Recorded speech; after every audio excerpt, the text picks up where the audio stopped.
Pay close attention. What you're about to see is Bible prophecy being fulfilled.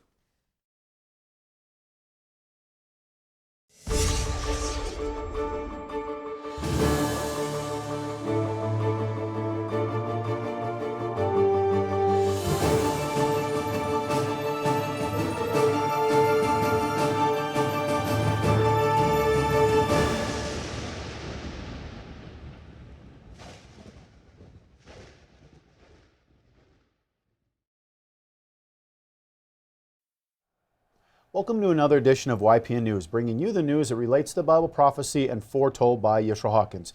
Well, in the news today, Katan, we're going to talk about the latest coming from the Vatican, Pope Francis making a couple statements. We have China building thousands of dams to control what some people are saying now is the most important resource, water. Okay, from everything from those that receive it downstream. Also, we're going to talk about Israel and the Palestinians 10 days into this bombardment, going back and forth, calling for a ceasefire, but then it's picking back up again, the fighting, so not really making any progress there. And we're going to also talk about the latest on the coronavirus, the vaccines, some of the side effects. Right. So the question we have for you tonight, have you got your COVID-19 shot? Well, every member of the Yankees baseball team did, but even though they were completely vaccinated, now 8 team members in total have tested positive for the coronavirus. Wow, I think there's only about 25. Right, so it's a third of them, even after getting vaccinated, still contracted the virus. Wow. That's a big swing and a miss. That sure is. Well, the cases are known as breakthrough COVID. You might be wondering, how could people get the virus if they got their shots? Well, CBS in New York's Dr. Max Gomez reports the first thing to know is that no vaccine is 100% effective. Some breakthroughs can and have happened, and of course we've been reporting that for months now. Right. That the vaccine, a lot of people getting the shot, still getting the virus afterwards. So, and now with these variants, they're proving even more ineffective to COVID-19. That's right. Well, Jeff, there are a lot of variables that contribute to these breakthrough cases. For example, Dr. Gomez says the individual's own immune system may not respond quick enough. He or she may have been exposed to a COVID variant that wasn't fully prevented by the vaccine, or they may have tested positive before the vaccine was fully ramped up immunity in the immune system. Well, but breakthrough COVID cases are not the only threat that comes with getting the vaccines. Now, more concerns about strange side effects are emerging in Butler, Pennsylvania. One man there says since his first COVID shot, the left side of his body has gone numb. John McCool told Fox 11 News, "In the middle of the night, I woke up, my arm felt like it was on fire.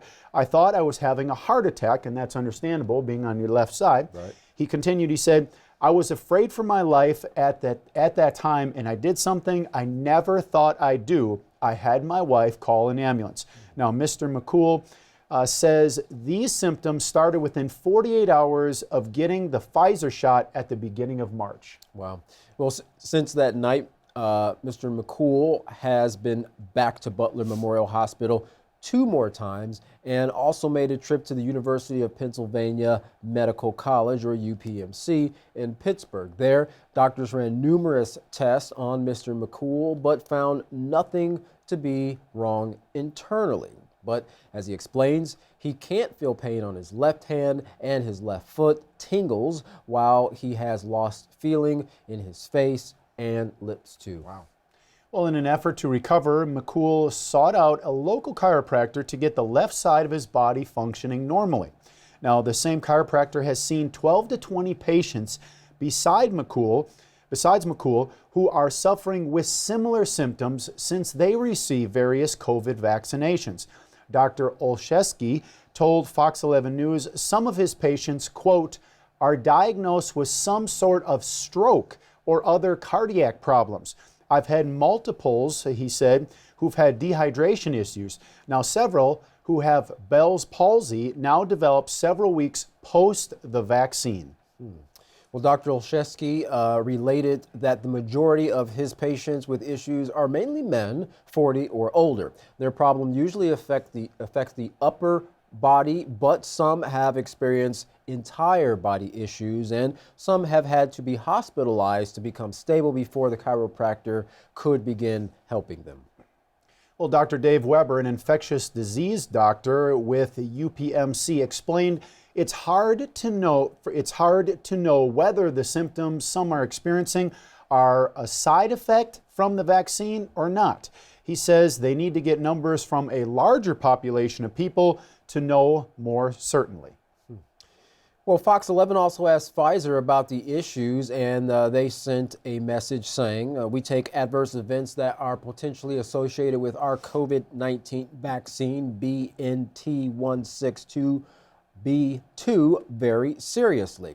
It is important to note that serious adverse events that are unrelated to the vaccine are unfortunately likely to occur at a similar rate as they would in the general population. That was Pfizer's quote, and he said, however, that isn't too convincing to John McCool, who says he won't be going back to get his second Pfizer shot. And that was the reaction he got after just the initial dose. Right. Well, the British government has been urging the public to get their shots as they prepare to remove previous lockdown measures and reopen the country further. Now, to their delight, there were big turnouts and long waiting lines over the weekend as people came out to get their jab in preparation for the reopening scheduled for the coming week. Now, indoor gatherings will once again be allowed, but the new variant first discovered in India has a lot of people concerned. Now, to combat the threat, a scaled-up vaccination campaign has been administering jabs at a rate of 600 people an hour over the weekend. Now, it's clear that the general public is worried and feels the vaccine will help combat the threat. Well, this new variant, which is possibly 50% more contagious, has already become the dominant strain in the city of Bolton, as well as other areas in the Northwest, Midlands, and parts of London. So now they are looking at ways to contain it while still allowing people to resume their social activities. Besides rushing delivery of vaccine to the masses, there is also door-to-door testing, and the British Army is on standby to help any affected areas with logistics. Well, the UK doesn't think there is enough evidence that the Indian variant should delay Monday's scheduled reopening, although the Prime Minister has admitted it could create some serious disruptions to their plans. Now, some leading scientists are warning if caution is not exercised, the new variant could lead the country into a third wave of COVID infections and hospitalizations, particularly from those who have not received the vaccine as well as the very young. But as we've seen, now these new variants, despite people getting the vaccinations, it seems like that isn't helping them at all with these new variants. Right, and as we've covered on previous news broadcasts, many people were COVID-free until they got the vaccine. So they've gone a whole year treating and working with people with COVID-19, never once got it or tested positive, which they were on a weekly basis. Once they got the vaccine, then they started suffering problems after testing positive. Right. So it's a catch-20. Well, for more on this variant, also known as the B1617 virus, which developed as a triple mutation first in India back at the end of 2020, please take a look at this next video. We are classifying this as a variant of concern at the global level.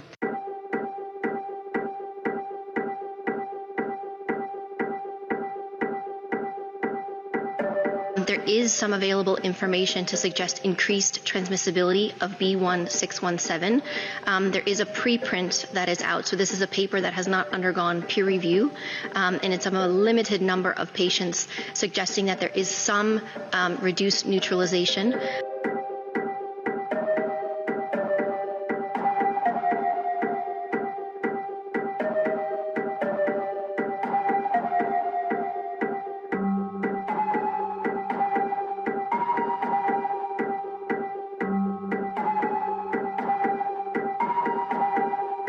We're still in a perilous situation.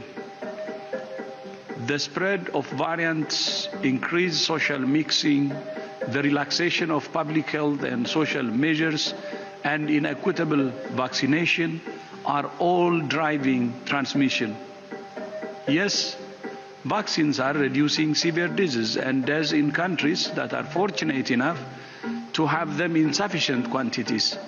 And early results suggest that vaccines might also drive down transmission.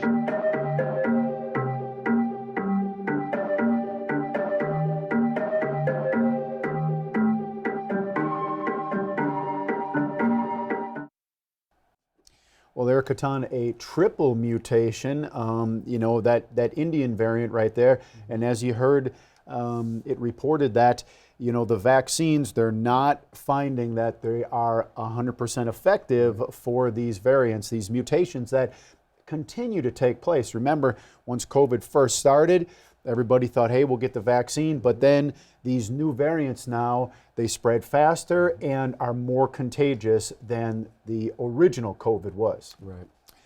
Well, so what is going on in India today? Well, we've been reporting on the Asian country regularly because they are among the hardest hit right now from the pandemic. While new cases continue to skyrocket, some vaccination centers are closed due to a shortage of the vaccine itself.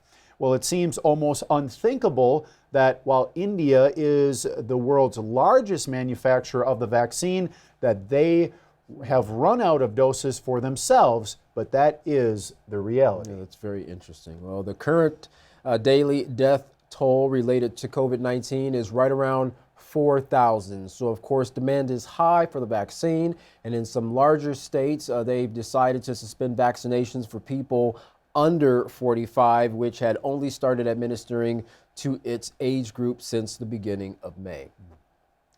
Well, in other states, 18 to 44-year-olds can still get the vaccine, but they must make their appointment online. Now, this leaves out a large percentage of the public who do not have access to high-speed internet, especially in the rural areas. Now, some are calling for a door-to-door vaccine campaign to see to the needs of the poor.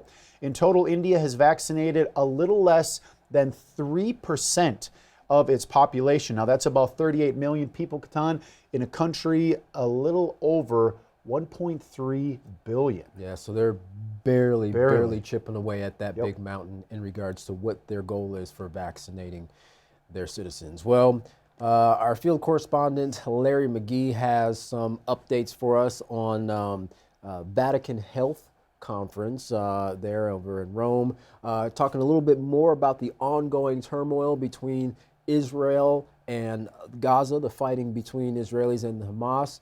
And some places are creating some incentives for people to go out there and get that jab. Larry, what do you have for us?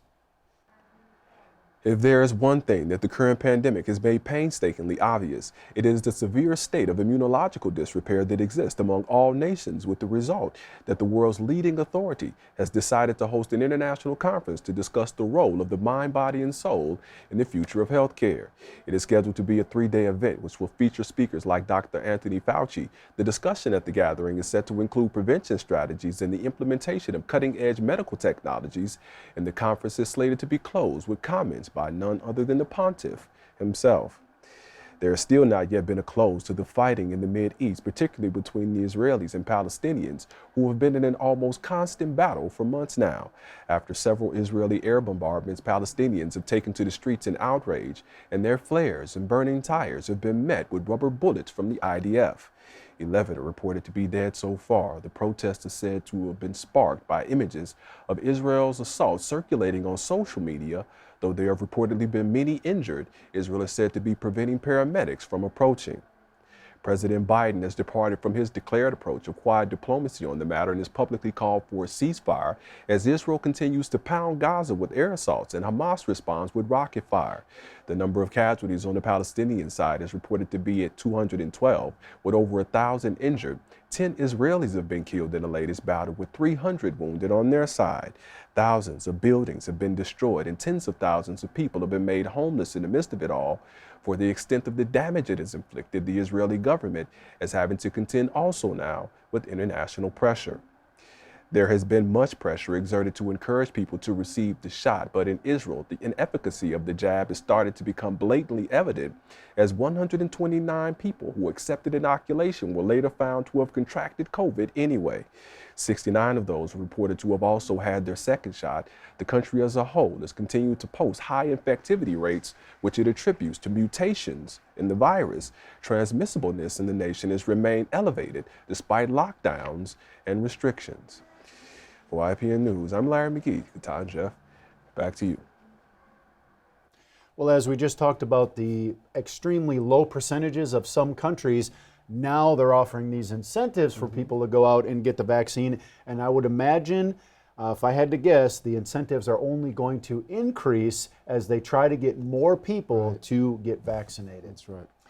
Well, Israeli attacks continue with over 40 people killed in Gaza overnight, as the Israeli Prime Minister said that he wants Hamas to pay a heavy price for firing thousands of rockets into Israel, and he says he grieves for all civilians who died. Now, overnight, dozens of Israeli airstrikes slammed Gaza, destroying neighborhoods that the Israeli government says that are surgical strikes against Hamas targets. Now, one injured Palestinian who lay in a hospital bed recovering from his wound received during the airstrike said, "I was filled with all the anger in the universe, but when I heard that one of my daughters was alive, I thanked God," he said. Yeah, and sadly, the citizens or the civilians are the ones that tend to pay the heaviest price for these scrimmages. Well, there was even an attack on a 12-story building that housed journalism outlets, including the Associated Press. Prime Minister Netanyahu of Israel defended what some are calling an attack on press freedom by saying in an interview with CBS's Face the Nation that the strike directed at an intelligence office housed in that building that plots and organizes the terror attacks against Israel civilians. So that's why they picked that particular building. Right. Well, despite Israel's aggressive attacks on Gaza against Hamas and the lives lost, Hamas continues its rocket bombardment on Israeli targets, and no doubt Israel will, of course, continue to respond. Well, we've heard in the past of some of China's great building endeavors, including new islands popping up almost seemingly overnight in the South China Sea to house Chinese military bases. But that's not all that the country is doing regarding natural resources. China has reportedly built over 100, well, not quite 100, not even quite 1,000, but 87,000 dams. Yeah, dams to dam up water throughout the country. Now, you might ask, some say, why is this taking place? Why is China building up all these dams? Well, some speculate that China wants to turn water into a weapon. And of course, if you're going to build that many, 87,000, you're going to have a reason on why you're doing it. All right. Well, for example, along the Yangtze River, China had about 100 dams in various stages of construction in 2013. Now, the Mekong River, one of the world's longest and most important waterways, which flows from southwestern China into Myanmar, Laos, Thailand, Cambodia, and Vietnam, has 11 dams built on it by China to gain control of the lifeline of around 60 million people who depend on the waters that flow through that river and its tributaries. Wow. Another river, the Brahmaputra River, has the Zangu Dam built on it on the Chinese side and became operational in 2015. Now, the river starts in Tibet and supplies several regions before it finally empties into the Bay of Bengal. How is China able to control so much water, you might ask? Well, because of its geographical location. It's home to several riverheads that supply water to 18 different countries, a feat which no other country lays claim to.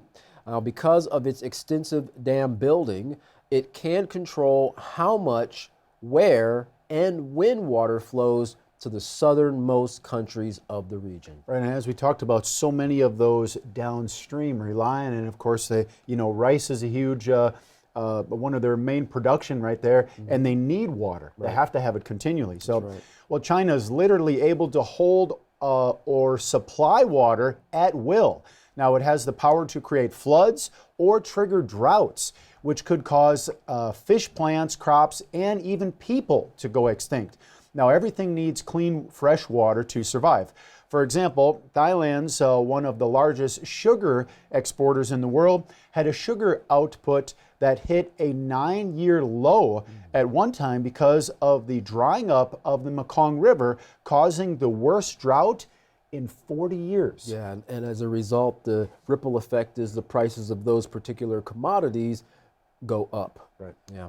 Well, in Vietnam, rice fields were damaged, and in Laos and Cambodia, water levels hit record lows. Well, satellite images substantiate that China used its dams to stop the flow of water, and in the origin of the Mekong, there was an abundance of water from May 2019 to April 2020.